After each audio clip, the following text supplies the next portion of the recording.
सुनो भैया, ब्रह्मा जी सबसे पहले इसीलिए प्रसन्न हो जाते क्योंकि ब्रह्मा जी की दुनिया में मंदिर नहीं होते हैं, उनको कोई पूजता नहीं है।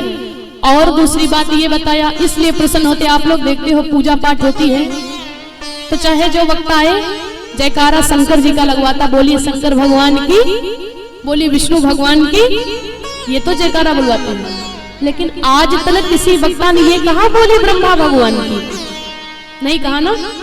क्यों नहीं कहा? क्योंकि ब्रह्मा जी की पूजा नहीं होती है। शंकर जी के साथ में विष्णु जी के साथ में पूजा हो जाए तब तो ठीक है, लेकिन अगर कोई कहे स्पेशली ब्रह्मा जी की पूजा की जाए तो इनकी पूजा नहीं होती। भैया ये आवाज बहुत आ रही, बोली सच्चे दरबार की।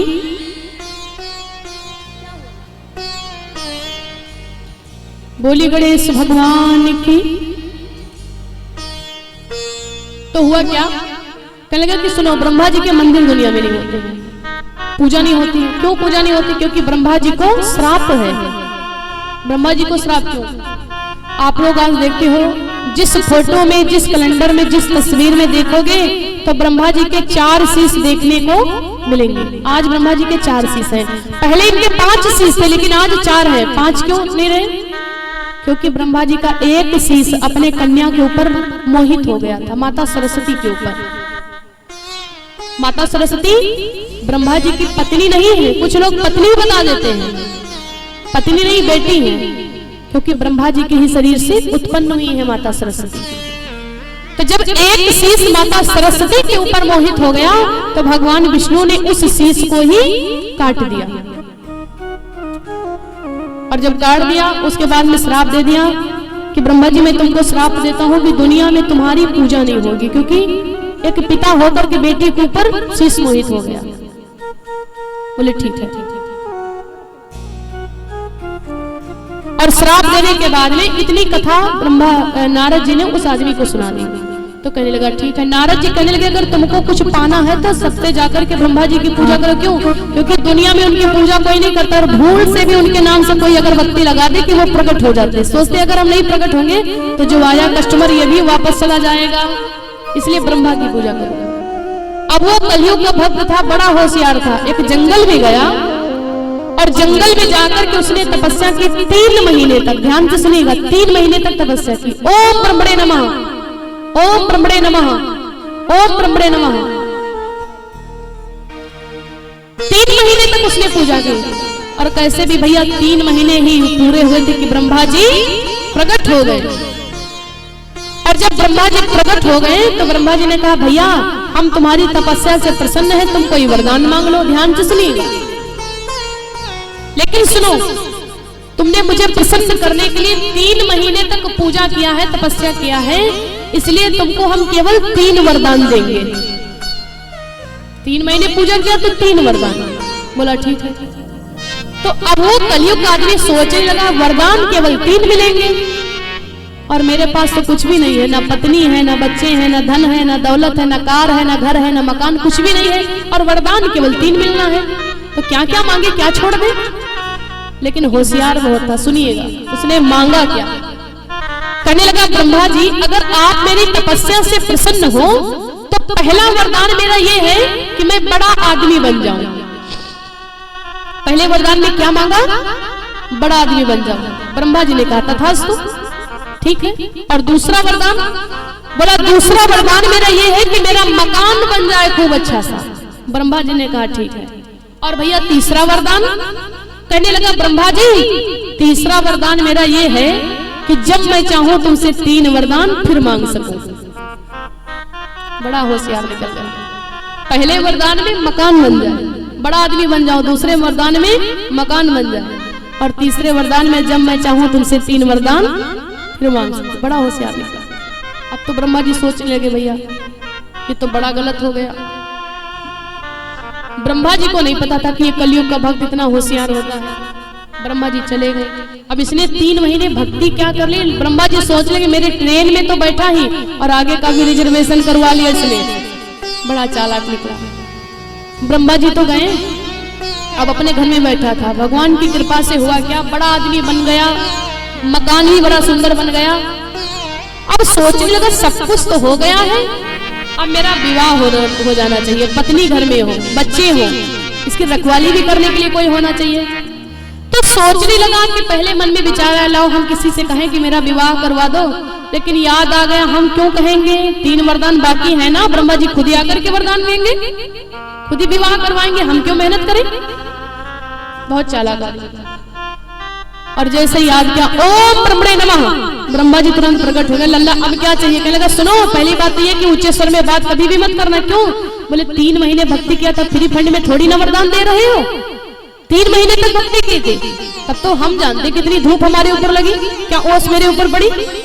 ब्रह्मा जी कहने लगे भैया बोलो तो, कहने लगा पहला वरदान मेरा ये है कि मेरा विवाह हो जाए। ब्रह्मा जी ने कहा ठीक है, और दूसरा वरदान मेरा ये है कि मेरे 2 बच्चे हो जाएं, एक लड़की एक लड़का। कहने लगे ठीक है, और तीसरा वरदान, बोला तीसरा वरदान ये है कि जब मैं चाहूं तुमसे 3 वरदान फिर मांग सकूं। इसने तो प्रलय करके रख दिया। ब्रह्मा जी की तो भैया नाक में दम हो गया, चले गए। ब्रह्मा जी के समझ में कुछ नहीं आ रहा, वो तो सृष्टि की रचना करना भूल गए भैया, पोथी कपड़ा उठाए लिखने के लिए और तब तक याद कर ले गए ब्रह्मा जी। और ब्रह्मा जी की कृपा से हुआ क्या, शादी हो गई, 2 बच्चे सुंदर हो गए। अब जो कुछ भी करना पड़ता है तुरंत ब्रह्मा जी को याद करता, सोचता हम ही क्यों करें, 3 महीने भक्ति किया था। बैठा था घर में एक दिन, और भैया शादी हो गई, बड़ा आदमी था तो दहेज भी काफी मिला, टेलीविजन मिला, वो किसी किसी के छत पर डिश लगा होता है ना, एंटीना जिसे कहते हैं, बढ़िया LCD पाया, और बच्चों के साथ में बैठ करके सीरियल देख रहा था अपने कमरे में, डिश लगा था छत के अटारी के ऊपर, सीरियल देख रहा था। अब हुआ क्या, इतने में बड़ी जोर से आंधी आ गई, धीरे धीरे करके तूफान आ गया, और उसके बाद में बड़ी जोर से बरसात होने लगी। और जब बरसात होने लगी, आंधी आई, तो जिनके छत पर एंटीना लगा होता है वो उनको पता होगा, जब ज्यादा तेज हवा आती है तो सिग्नल चले जाते हैं, चले जाते हैं कि नहीं चले जाते हैं, सिग्नल चले जाते हैं। और बड़ी जोर से जब आंधी आई तो सिग्नल चले गए, और जब सिग्नल चले गए तो उसका सीरियल छूट गया। तो बच्चा कहने लगा पापा हम जाए सही कराएं, तो कहने लगा पागल हो क्या, तुम क्यों जाओगे, ब्रह्मा जी खुद ही आकर के सिग्नल सही करेंगे, 3 महीने भक्ति किया था, फ्री फंड में थोड़ी ना वरदान मांग रहे हैं। और तुरंत याद किया ओम ब्रह्मणे नमः, भैया ब्रह्मा जी प्रकट हो। अब क्या चाहिए, कहने लगा सुनो पहला वरदान मेरा ये है कि जाकर के सिग्नल सही करो छत पर, सीरियल बंद हो गया है।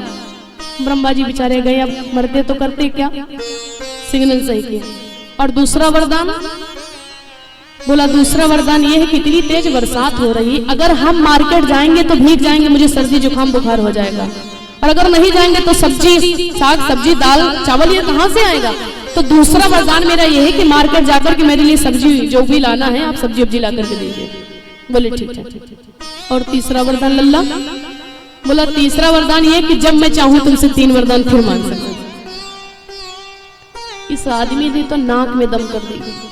ब्रह्मा जी बेचारे रचना करना सृष्टि की भूल गए, बैठे किसी के बारे में लिखना चाहे कि याद कर ले ओम ब्रह्मणे नमः। अब नौकर बना लिया अपना। होता क्या, यहाँ तक कि बुलाता कि अगर नाक पे मक्खी बैठ जाती है तो सोचता हम थोड़ी ना उड़ाएंगे, ब्रह्मा जी की 3 महीने भक्ति किया था वो आकर के खुद ही उड़ाएंगे, हम क्यों उड़ाएंगे। बड़ा होशियार भैया कलयुग का भक्त निकल गया। तो आजकल कलयुग के भक्त ऐसे ही होशियार होते हैं। बोली दुर्गा माता की, बोली सच्चे दरबार की।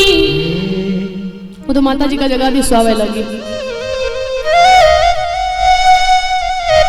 आप लोग सो रहे, कोई दिक्कत नहीं, जी के ऊपर या 5 किलो की खपड़ी पटक दिया हो, वो भगवान काल से ही वो न करी। निंदिया वाही के घर जायो, नींद भी उसी के घर में जाती है जिनके घर में राम जी के भजन नहीं होते हैं। निंदिया वाही के घर जायो, जिन घर राम भजन ना हो। निंदिया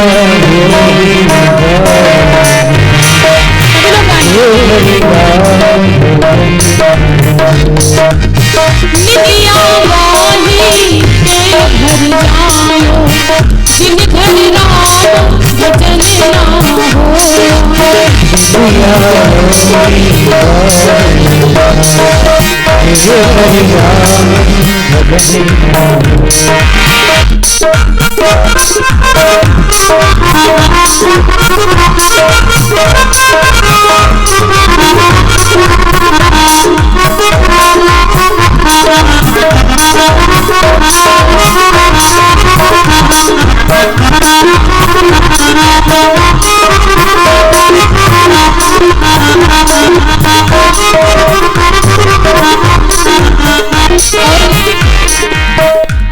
दिन और रात को मिलाकर के कितने पहर होते हैं? 8 पहर होते हैं। और उन 8 पहर में आप लोग करते क्या हो?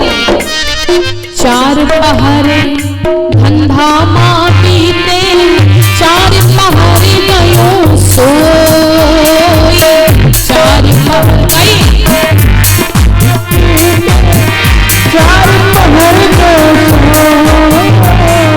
4 पहर आप लोग काम धंधे में बिता दिए और 4 पहर सोकर के बिता दिए।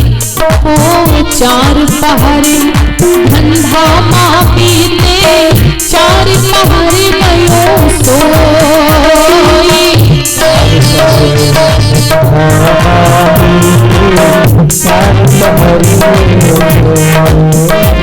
और 1 पहर हरि भजन न कीन्हो, 1 पहर हरि भजन न कीन्हो तो मुक्ति कैसन होई।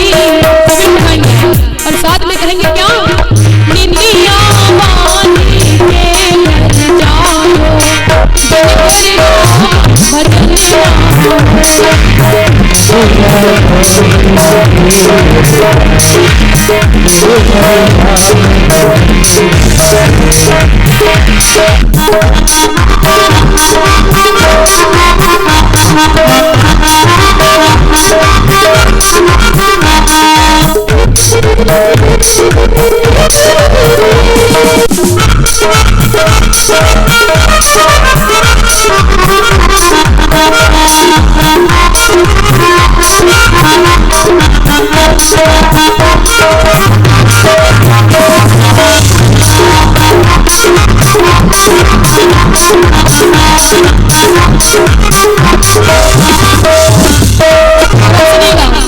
रात में जितने लोग हैं सब सोते हैं, लेकिन 3 लोग रात में जागते। वो कौन कौन है?